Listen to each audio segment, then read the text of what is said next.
Welcome all my goblins and ghouls of the internet, and this is The Omen Part 4, The Awakening, and this is the most...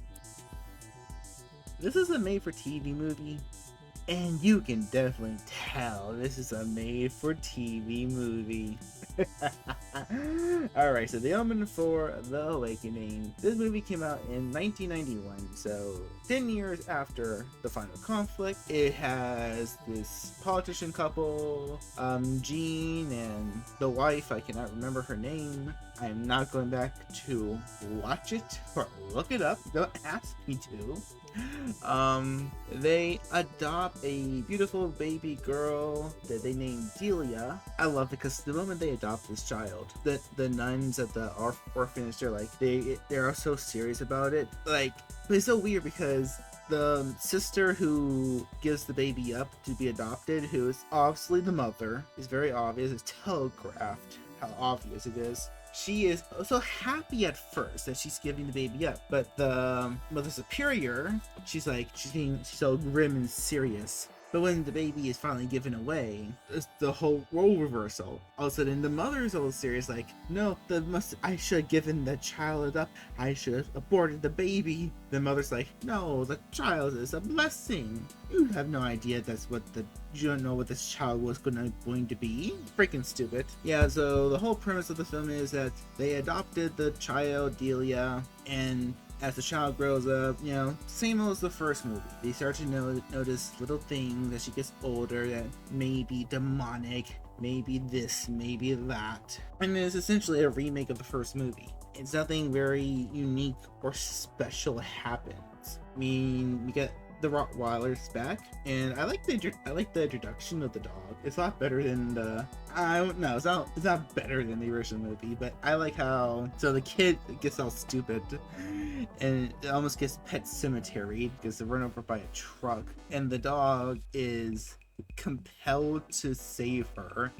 It leaves his owner, who's this homeless dude, hauls after her and pushes her out of the way. And I like that. I thought that was a fun, almost cutesy moment. But after that, the dog doesn't really become a character. It pops up here and there, but it doesn't really do that much after that. I kind of like that the kid is a bit older than Damien. She gets to interact more with parents. She can talk, and she can talk a little bit more. She can tell lies and stuff. Do not know the name of the little girl.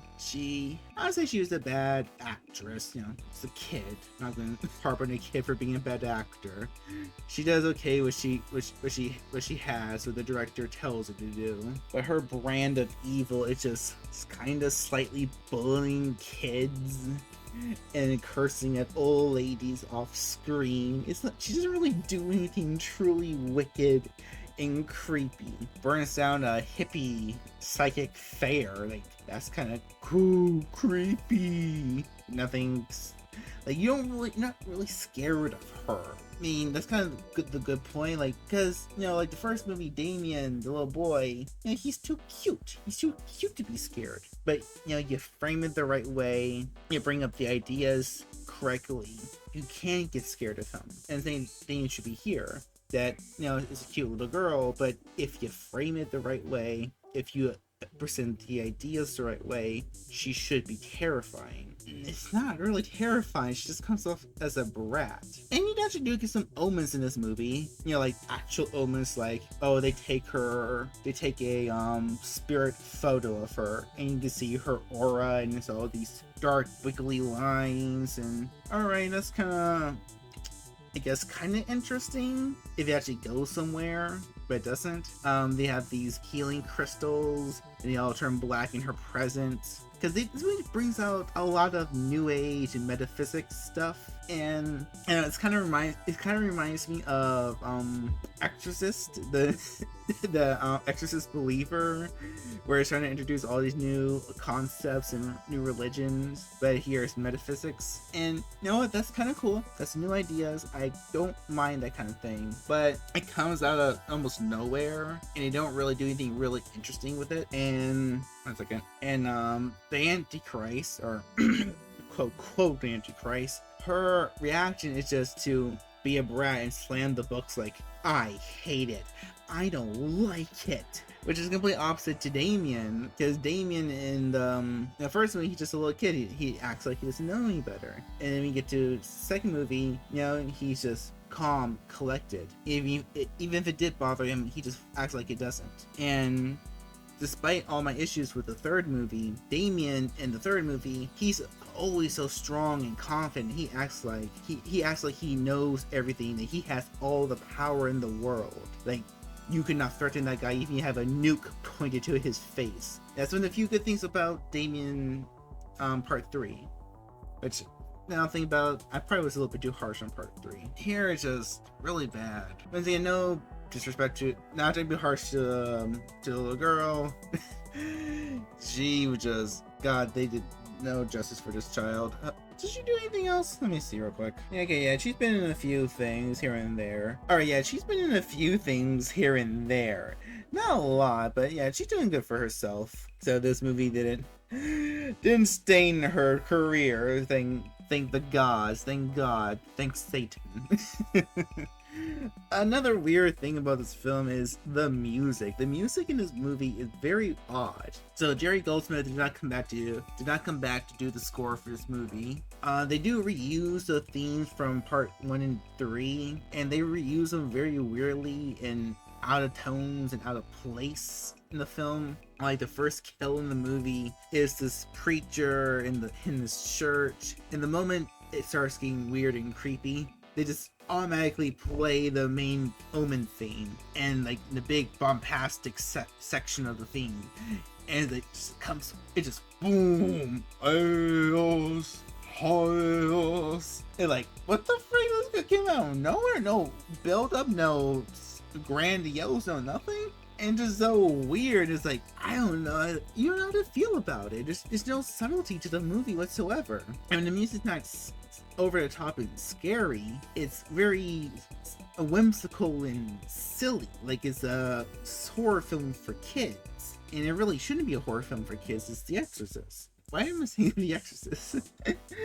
It shouldn't be a horror film for kids. It's The Omen. The deaths in the film aren't that very interesting or spectacular. The first 2 deaths in the movie are heart attacks, which are just happen out of nowhere. The third death, the death of like the school bully or the bully victim, I don't know.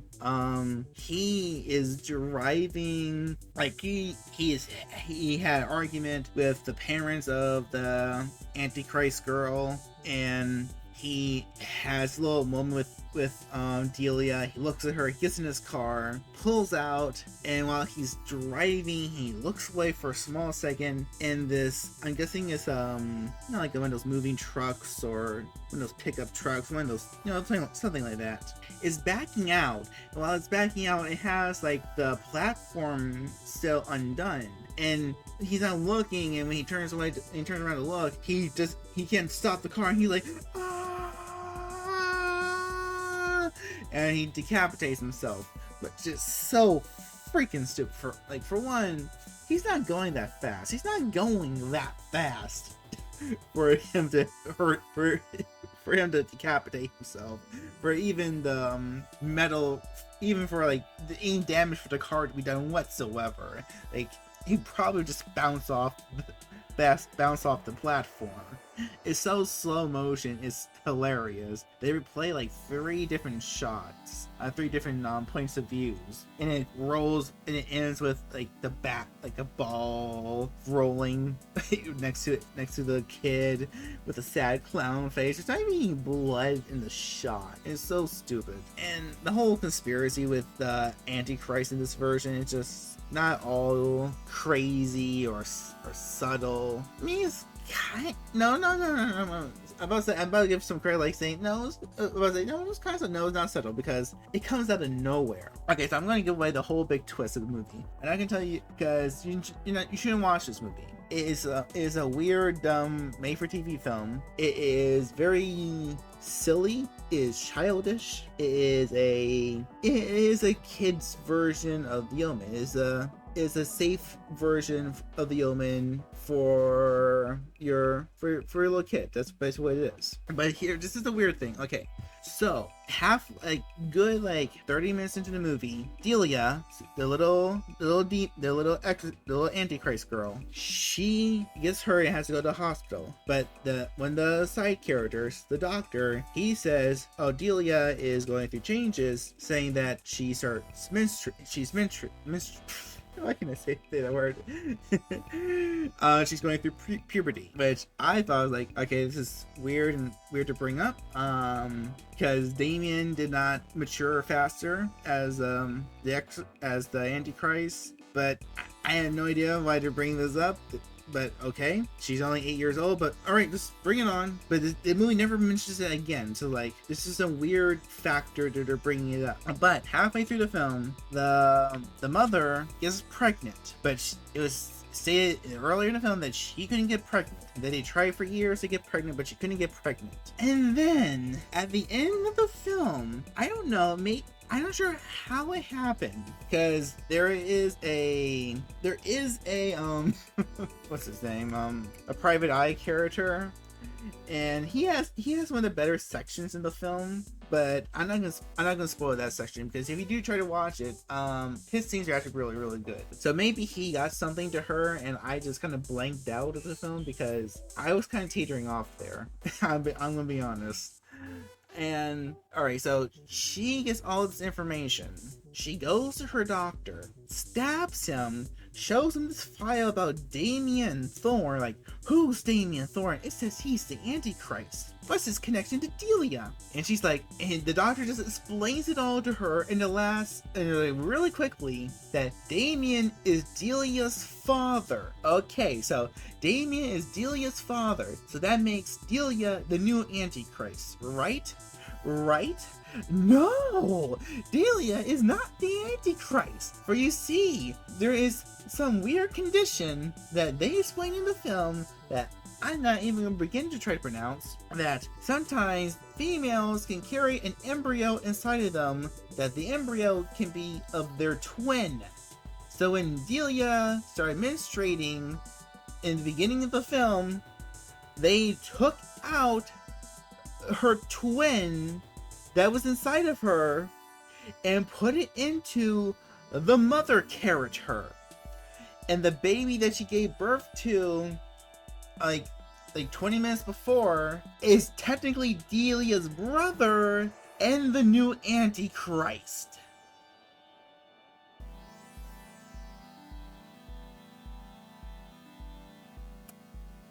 Yes, that's happened. That is the big twist of the film. That is the twist of the film. And you know, because when she gets home and they have her own little fight with their dumb version of Miss Baylock, which dies in less than a minute because she shoots her point blank and they play this dumb sappy music. Like, it's literally like a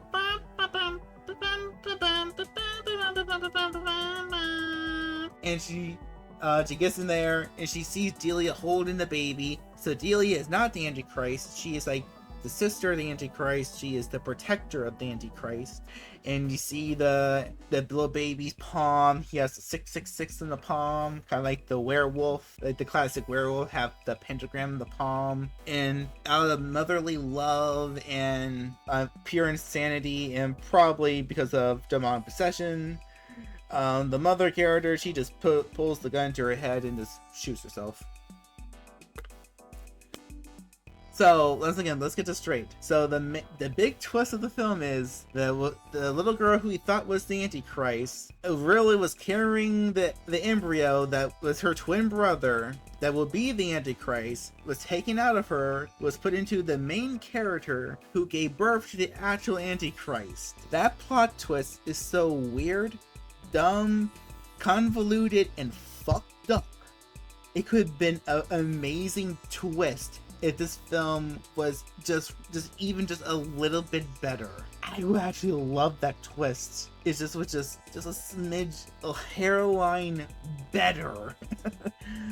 Oh my goodness me. This film was, I can understand why this is one of the lowest rated films in this franchise. It is just a complete utter downgrade compared to everything else. While all these movies are a product of their time, this one really just screams 90s, and this early 90s cheese factor. You can tell it is a made for TV film. The camera angles are just cheap and lazy. You can tell there is no budget whatsoever. Not that the film needs a budget. Like the third movie is kind of low budget, but you can tell they spend a lot of their budget on the sets. But at least the third movie, the sets are just the sets and locations are just mwah. In this movie, no, they had no money for any sets whatsoever.